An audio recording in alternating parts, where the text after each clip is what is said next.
Staff Sergeant Maya Raines sat in the back corner of the briefing room at Fort Bragg, North Carolina, exactly where she always sat. Notebook open, pen ready, eyes forward. But her lips stayed closed. Around the long table, voices overlapped. Strategies flew back and forth. Opinions clashed like swords.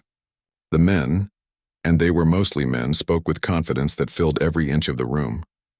They debated routes and tactics. They challenged each other loudly, fiercely, the way soldiers do when they believe their voice matters. Maya never joined in. Not once in the 6 months since her transfer to the Intelligence Support Activity Unit had she spoken during a briefing. She took notes. She nodded when spoken to. She submitted written reports that were always thorough, always on time. But when the debate started, when the room heated up with competing ideas, Maya disappeared into silence, and they noticed. "Hey, Raines?" Captain Holloway called out one morning, smirking as he leaned back in his chair. "You planning to say anything today, or you just here for the free coffee?" A few chuckles rippled through the room. Maya didn't flinch. She met his eyes for only a second, then looked back down at her notes. No reaction. No defense. "Maybe she doesn't have anything to add," someone muttered from across the table. "Or maybe she's afraid to be wrong," another voice added, quieter but still loud enough to hear. The laughter was light, casual, but it stung in the way repeated things always do. This wasn't the first time. It wouldn't be the last. Lieutenant Marcos, sitting 2 seats down, shook his head slightly but said nothing. He was one of the few who didn't pile on, but he didn't defend her either. Nobody did. Maya had learned a long time ago that defending yourself only made it worse. Words didn't change minds in rooms like this. Only actions did, and she hadn't found the right moment yet, so she stayed quiet. After the briefing ended, soldiers shuffled out, still talking, still debating. Maya gathered her things slowly, letting the room empty before she stood. "Raines." She turned. Colonel Davidson stood near the door, arms crossed, expression unreadable.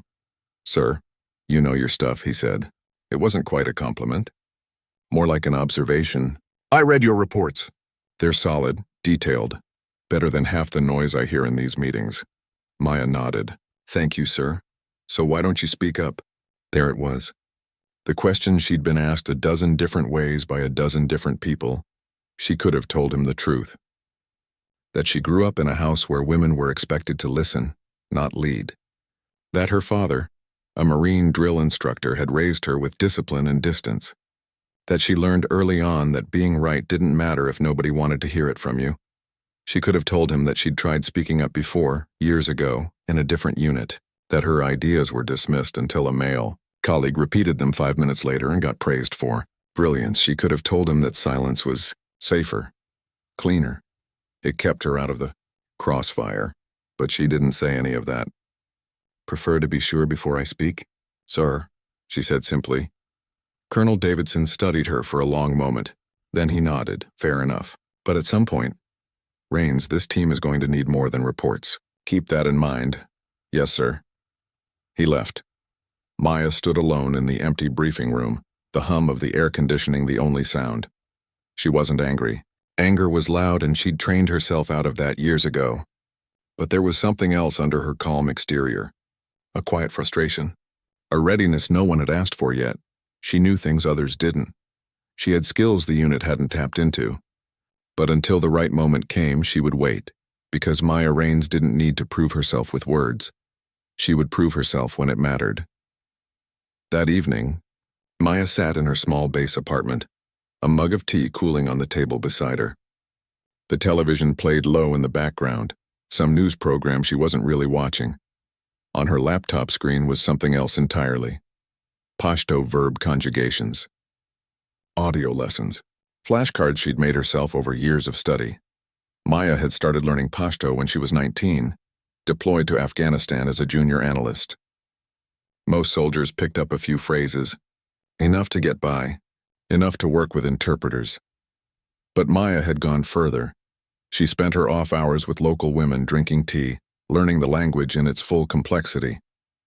The formal dialects, the rural variations, the idioms that didn't translate cleanly. She studied until she could think in Pashto, dream in it, understand not just the words but the culture beneath them. By the time she left Afghanistan, she was fluent. Truly fluent, not the kind you get from an app. The kind you earn by living it.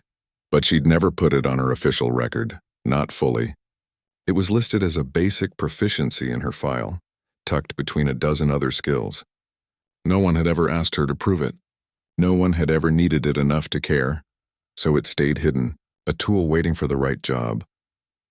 Maya closed the laptop and stared at the wall. She didn't know it yet, but in less than 48 hours, that tool would become the only thing standing between life and death for 6 innocent people. And the room full of men who never listened to her would have no choice but to hear every single word. The alarm came at 0447 hours on a Thursday morning. Maya was already awake, lacing up her running shoes, when her phone buzzed hard against the nightstand. Not a text. Not an email. A direct alert from command: urgent, all ISA personnel report immediately. No exceptions. Her heart kicked up, but her hands stayed steady. She changed quickly, pulled her hair into a tight bun, and was out the door in 4 minutes. The briefing room was chaos when she arrived. Voices overlapped in sharp bursts. Phones rang. Laptops glowed on every surface. Colonel Davidson stood at the head of the table, face grim, jaw tight. Captain Holloway paced near the back wall, already barking orders into his cell. Maya slipped into her usual seat in the corner. Quiet. Observing. Lieutenant Marcos caught her eye and gave a small nod. His expression said everything. This was serious. Listen up. Davidson's voice cut through the noise like a blade. The room fell silent instantly. He clicked a remote. The screen behind him lit up with a grainy photograph. 6 faces. 3 men. 3 women. Civilians. Americans. These are aid workers with International Relief Network, Davidson said. They were operating a medical clinic in the Kunar province of Afghanistan. As of 2300 hours local time, they were taken hostage by a splinter group we believe is affiliated with former Taliban commanders. Maya's breath caught, but she didn't move. Davidson clicked again. A map appeared. Remote. Mountainous. Far from any major city. The group holding them is small but organized. They've made no public demands yet, but intelligence suggests they're planning to move the hostages across the border into Pakistan within the next 36 hours. Once that happens, retrieval becomes 10 times harder. Do we have comms with the hostage takers? Someone asked. Negative. They've gone dark. No phone contact. No internet presence. The only communication we've intercepted was a single radio transmission early this morning. Local dialect. Pashto. Maya's fingers tightened around her pen. We've got a joint task force mobilizing now, Davidson continued. Delta, CIA, and us. But we've hit a wall. The tribal leaders in that region don't trust outsiders.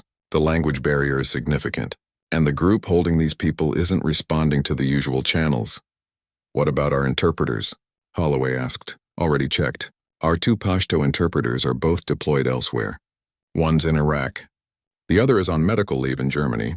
We've requested emergency replacements, but the earliest anyone can get here is 18 hours.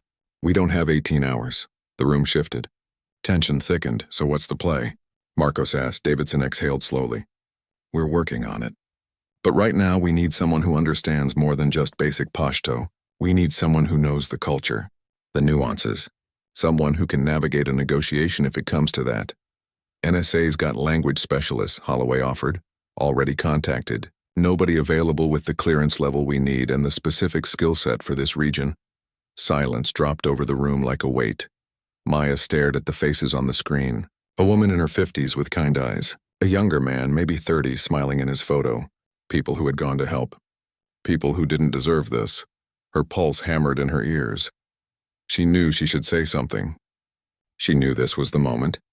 But the old instinct held her back. The voice that whispered, they won't believe you. They'll think you're exaggerating. They'll brush you off like always. We'll figure something out, Davidson said, but his tone lacked confidence. In the meantime, I want every piece of intel on that region pulled and analyzed. Rains, Maya's head snapped up. I need a full workup on known affiliates of the group. Cross-reference with tribal connections. I want it in 2 hours. Yes, sir, she should have said it then. Right then. But the moment passed. Davidson dismissed the room. Soldiers scattered to their tasks. Phones rang. Keyboards clattered. Maya sat frozen. 3 hours later, she was deep in her research when Marcos dropped into the chair beside her. "You okay?" he asked quietly. "Fine." "You look like you want to say something." Maya kept her eyes on the screen. "I'm working." Marcos leaned closer, lowering his voice. "Rains, I've worked with you long enough to know when something's on your mind." "What is it?" She hesitated. Her fingers hovered over the keyboard. "How fluent is basic proficiency supposed to be?" she asked softly. Marcos frowned. "What do you mean?" Maya finally looked at him. "In my file, it says I have basic proficiency in Pashto." "Yeah, so? So what if it's more than basic?" His eyes widened slightly. "How much more?" Maya swallowed. "I lived in Kunar province for 8 months during my first deployment. I worked with local women every day. I didn't just learn phrases. I learned the language, fully. I can speak it, read it, understand regional dialects. I know the cultural context. The idioms. The things that don't translate." Marcos stared at her. "You're fluent." "Yes, fluent? Like negotiation level fluent?" "Yes." "Then why the hell didn't you say something in the briefing?" Maya looked away. "Because nobody asked." "Rains. And because every time I've tried to speak up in that room, I get talked over or ignored. So I stopped trying." Marcos leaned back, exhaling hard. "This is different." "Is it?" 6 people are going to die if we don't help them." Maya knew he was right. She'd known it the entire time. But fear and pride and years of being dismissed were hard to shake off in an instant. "If I walk in there and tell Davidson I'm fluent," she said quietly, "he's going to ask why it's not in my file. He's going to question whether I'm exaggerating. And if I'm wrong, if I mess this up, I'll never be trusted again." "And if you say nothing," Marcos replied, his voice steady, 6 innocent people will die, and you'll have to live with that forever." The words hit like a punch. Maya closed her eyes. She thought of the faces on the screen. The kind-eyed woman. The smiling young man. She thought of every briefing where she'd stayed silent. Every moment she'd swallowed her knowledge to avoid conflict. And she realized that this right now was the line. The moment where silence stopped being safety and started being complicity. Maya stood. "Where are you going?" Marcos asked. "To talk to Davidson." "You sure?" She looked at him. For the first time in months, her voice didn't waver. "I'm sure." Colonel Davidson's office door was open, but Maya knocked anyway. He looked up from a stack of reports, eyes red-rimmed from lack of sleep. Behind him, a large monitor displayed live satellite feeds of the Kunar province. Grainy, dark, useless. Rains. "Your report ready?" "Not yet, sir. I need to tell you something." Davidson set down his pen. "Make it quick. We're running out of time." Maya stepped inside. Her heart hammered, but she kept her voice level. "Sir, I speak Pashto. Fluently." The room went very still. Davidson's expression didn't change immediately. He just stared at her, processing. "Your file says basic proficiency." "I know, sir. I updated it myself years ago. But basic doesn't cover what I actually know. I spent 8 months embedded with local communities in Kunar during my first deployment. I studied formally and informally. I can speak, read, and understand Pashto at a native level, including regional dialects specific to that area." Davidson leaned back in his chair slowly. "Why wasn't this flagged before?" "Because nobody asked, sir. And because I didn't think it mattered until now." His eyes narrowed slightly, not with anger, with calculation. "You're telling me you can negotiate in Pashto, understand cultural context, navigate tribal politics?" "Yes, sir." "And you're certain about this? Because if I put you in front of a live situation and you freeze up or mistranslate something, people die." Maya met his gaze without blinking. "I'm certain, sir." For 5 long seconds, Davidson said nothing. Then he stood. "Come with me." The briefing room was even more crowded now. Delta Force operators lined one wall. CIA analysts hunched over laptops. A communications specialist adjusted a satellite link in the corner. Captain Holloway looked up when Davidson entered with Maya behind him. "Colonel?" "Change of plans," Davidson said. "Staff Sergeant Rains speaks fluent Pashto. Native-level fluency. She's our translator." The room went silent. Holloway blinked. "Rains?" "That's what I said. Sir, with all respect, her file says, I know what her file says. I'm telling you what she just told me. And right now, she's the only option we have." Holloway looked at Maya, doubt written all over his face. No offense, Rains, but fluent is a strong word. We're talking about a live hostage negotiation. Lives on the line. Are you sure you're up for this? Maya felt the familiar tightness in her chest. The instinct to shrink back, to apologize, to make herself smaller. But then she thought of the faces on the screen. I'm sure, she said clearly. Can you prove it? Another voice asked. A CIA analyst Maya didn't recognize. How? Maya asked. The analyst slid a laptop across the table. We intercepted another transmission 10 minutes ago. It's short. Audio only. Tell us what they're saying. Maya pulled the laptop closer. Davidson nodded. She clicked play. A male voice crackled through the speakers. Fast, clipped, angry sounding to anyone who didn't understand the language. Maya listened intently. The room watched her. When the recording ended, she looked up. He's talking to someone else in the group, she began. He says the foreigners are weak. One of the women is sick, vomiting, possibly dehydrated. He's frustrated because they're slowing the group down. He wants to move tonight instead of waiting until dawn. Another voice argues. Says the terrain is too dangerous in the dark. The first man insists. He says if they don't move soon, the Americans will send drones. She paused. Then he says something important. He mentions a name, Gulzar. He says Gulzar will be angry if they don't deliver the hostages on time. That suggests this isn't just a random kidnapping. They're working for someone with authority, possibly a commander across the border. The room was dead silent. The CIA analyst leaned forward.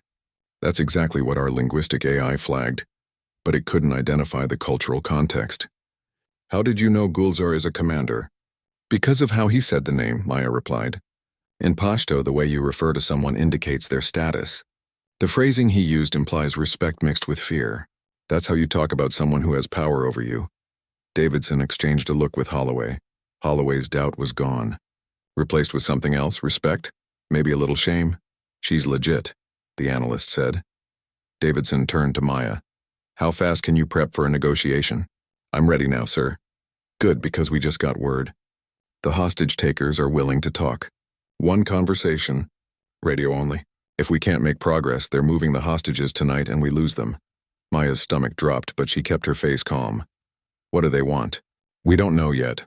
That's what you're going to find out. 20 minutes later, Maya sat in a small operations room with headphones on, a microphone in front of her, and a room full of people watching her every move. Delta operators stood ready to mobilize the second they had a location. CIA analysts monitored every frequency. Davidson and Holloway stood behind her, silent and tense. The communications officer gave her a thumbs up. You're live in 3, 2. Static filled her ears, then a voice, male, older, calm. He spoke in Pashto. Who is this? Maya took a breath. Then she answered in flawless Pashto, her tone respectful but firm. My name is Maya. I represent the American government. I'm calling to discuss the safe release of the 6 people you're holding. A pause. You speak our language well, the man said, surprise in his voice.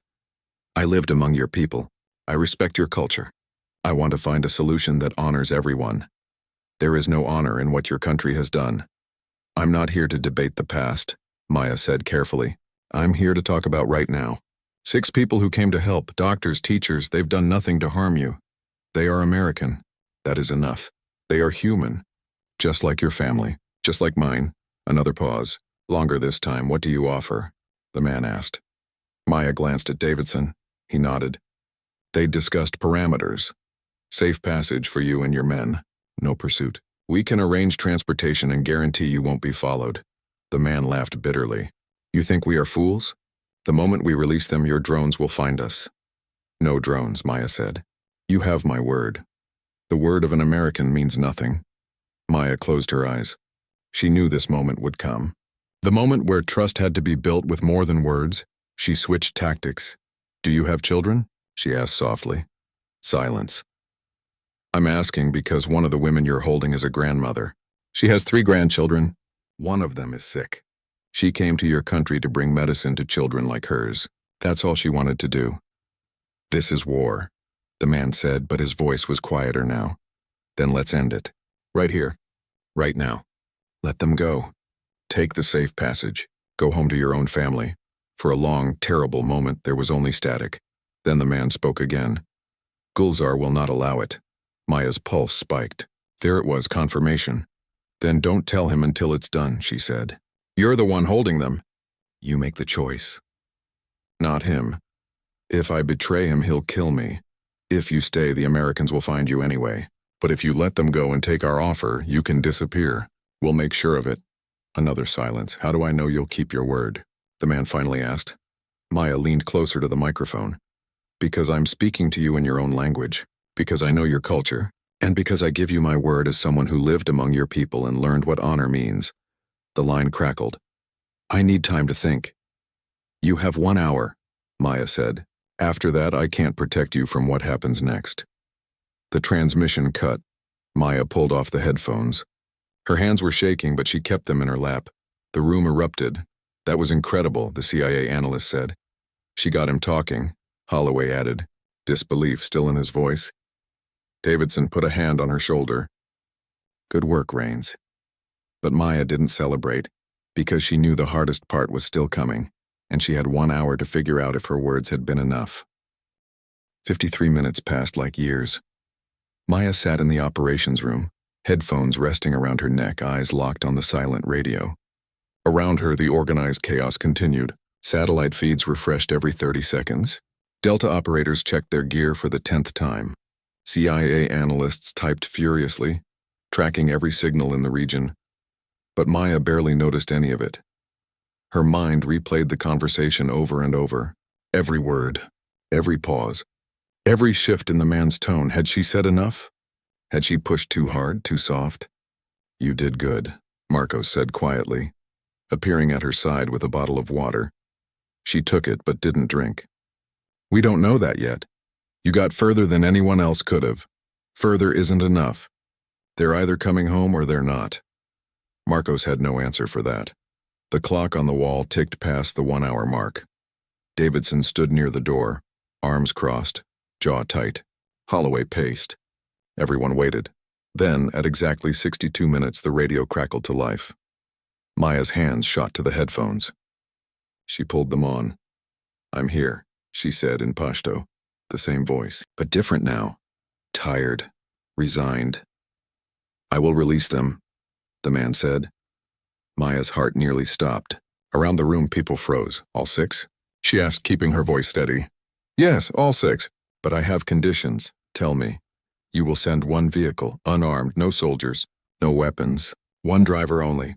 There's a village called Gambir, 12 kilometers east of where we are now. I will bring the Americans there. Your driver will take them. My men and I will leave in the opposite direction. No drones, no tracking, no pursuit for 24 hours. Maya looked at Davidson.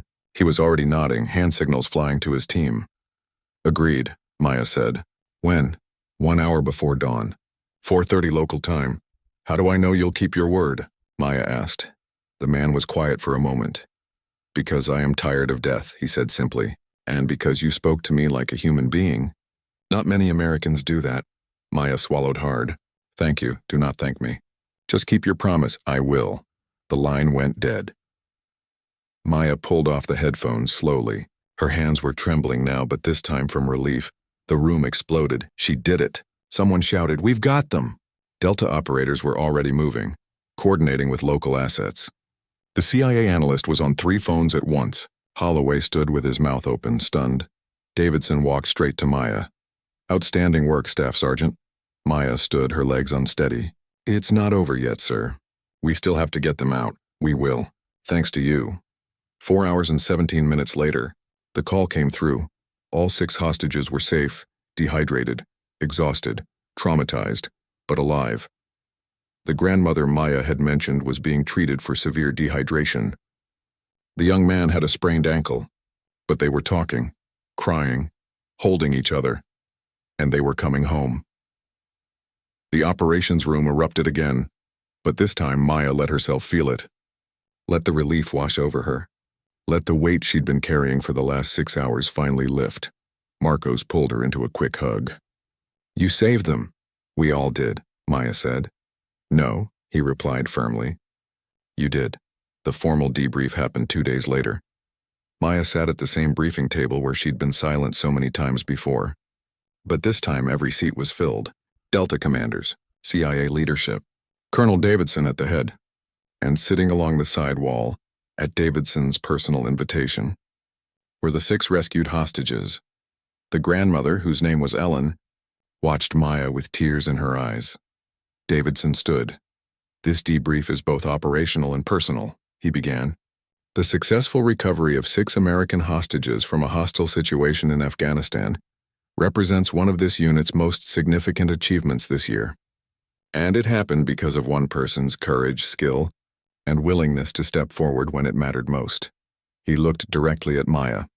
"Staff Sergeant Maya Raines, would you please stand?"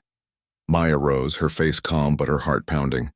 "For the last 6 months," Davidson continued, "many of us, myself included, didn't see what was right in front of us. We saw someone who didn't speak up. What we failed to see was someone who was waiting for the moment when her voice would matter most." He paused. "Staff Sergeant Raines didn't just translate words. She built a bridge. She used cultural understanding, linguistic mastery, and genuine empathy to reach someone most of us would have written off as an enemy. And because of that, 6 people are alive today." The room was silent. But it wasn't the uncomfortable silence Maya was used to. It was respect. "Effective immediately," Davidson said. "Staff Sergeant Raines is promoted to the position of Senior Cultural Liaison and Lead Pashto Specialist for this unit. Her expertise will be formally recognized, documented, and utilized in future operations. Additionally, I'm recommending her for a commendation." Applause filled the room. Maya felt her throat tighten. She nodded, not trusting herself to speak yet. Then Ellen, the grandmother, stood. "May I say something?" she asked quietly. Davidson nodded. "Of course." Ellen looked at Maya, tears streaming down her face. "I don't know all the military words or procedures," she said, "but I know that I heard your voice on the radio. They let us listen. I heard you speaking to that man in his own language. I heard you talk about my grandchildren. I heard you treat him with respect when you could have treated him like a monster." She wiped her eyes. "You didn't just save our lives. You reminded all of us what it means to be human. Thank you." Maya's own eyes burned. She nodded, unable to speak. The applause came again. Louder this time, after the debrief ended. People lingered. Handshakes, congratulations, apologies too. From some who doubted her, Captain Holloway approached, looking genuinely humbled. "Raines, I owe you an apology. I underestimated you." "I'm sorry," Maya met his eyes. "Apology accepted, sir. For what it's worth, I won't make that mistake again." "I appreciate that," he extended his hand. She shook it. When the room finally emptied, Maya found herself alone with Colonel Davidson. "You could have told me sooner," he said. Not accusatory, just observing. "I know, sir. Why didn't you?" Maya considered the question. The real question beneath it. "Because I spent a long time believing that my voice didn't matter unless someone asked for it," she said. "I was wrong. And I almost let that cost 6 people their lives." Davidson nodded slowly. "And now?" "Now I know better," he smiled. Actually smiled. "Good. Because this team needs you, Raines. Not just your skills. Your voice. Don't make us wait for another crisis to hear it." "I won't, sir." That night, Maya sat in her apartment with her laptop open. The Pashto study materials were still there, but she didn't need them tonight. Instead, she opened a blank document and began typing. A letter. To her younger self. To every woman who'd ever stayed silent in a room full of loud voices. To anyone who'd ever believed their skills didn't matter because no one had asked for them yet. She wrote about waiting. About courage. About the difference between staying quiet because you're afraid and staying quiet because you're wise. She wrote about the moment everything changed. Not when others finally saw her, but when she finally saw herself, the words flowed easily, honestly. And when she finished, she saved the file and closed the laptop. Outside her window, the lights of Fort Bragg glowed in the darkness. Somewhere out there, 6 people were sleeping safely because she'd chosen to speak. Maya Raines had spent months invisible in briefing rooms, but she'd never been silent. She'd been waiting. And when the moment came, when lives hung in the balance and no one else could do what needed to be done, she didn't hesitate. She spoke and the world listened. 3 months later, Maya stood in front of a new group of intelligence analysts during their orientation. "My name is Staff Sergeant Maya Raines," she began, her voice clear and strong. "And I'm here to tell you that your voice matters. Even when it feels like no one's listening. Even when you're the only one in the room with your particular skill. Especially then. The analysts, women and men, young faces full of determination, leaned forward. You might be tempted to stay quiet, Maya continued. To wait until someone asks. To doubt whether you really know what you think you know. I understand that. I did it for a long time. She paused. But I'm here to tell you that the world doesn't need more people waiting for permission to use their gifts. It needs people who step forward when it matters. Who speak up when lives are on the line. Who trust themselves enough to say, I can help. She looked at each face, so don't wait. Don't shrink. Don't let anyone convince you that your expertise is less valuable because of who you are, or how you sound, or whether you fit someone's idea of what a soldier should be. Her voice grew stronger. Be ready. Be excellent. And when your moment comes, and it will come, don't hesitate. The room was absolutely silent. Then one analyst, a young woman in the front row, raised her hand. Yes? Maya said. How do you know when it's your moment? Maya smiled. You'll know, she said, because everything in you will be screaming to stay quiet, and that's when you'll need to speak the loudest.